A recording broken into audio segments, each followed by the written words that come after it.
এমন সুন্দর ওয়েদারে কি ঘরে বসে থাকা যায়, তাই আজকে চলে আসলাম আমঝুপি নীলকুঠিতে। আর এখানে এসে দেখে মনেই হচ্ছে না এটা বাংলাদেশ, মনে হচ্ছে ইউরোপ কান্ট্রির কোনো একটা জায়গা।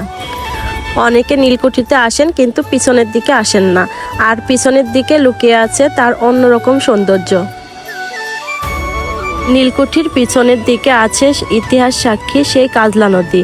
এখন নদীতে প্রচুর কচুরিপানার কারণে নদীর সৌন্দর্য হারিয়ে গেছে। তা ফুল দেখলে অনেক আনন্দ পায় আর বলে কি ফুল ছিঁড়ে দাও, আমি তোমাকে প্রপোজ করব। এত সুন্দর আবহাওয়া দেখে কি ছবি না তুলে থাকা যায়, তাই আমরা কিছু ছবি ক্যাপচার করে নিলাম। ভিডিওটি দেখে বুঝতেই পারছেন চারিপাশের পরিবেশটি কত সুন্দর। আপনারাও আপনাদের পরিবার নিয়ে এখানে খুব সুন্দর সময় কাটাতে পারেন।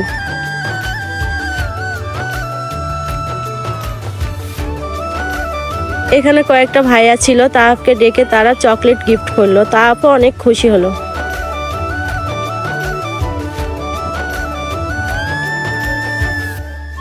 আড্ডা দিতে দিতে বিকেলটা শেষ হয়ে আসলো, আমাদেরও বাসায় যাওয়ার সময় হয়ে আসলো।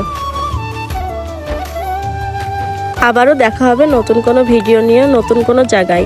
ততক্ষণ পর্যন্ত ফলো দিয়ে পাশে থাকুন। ধন্যবাদ।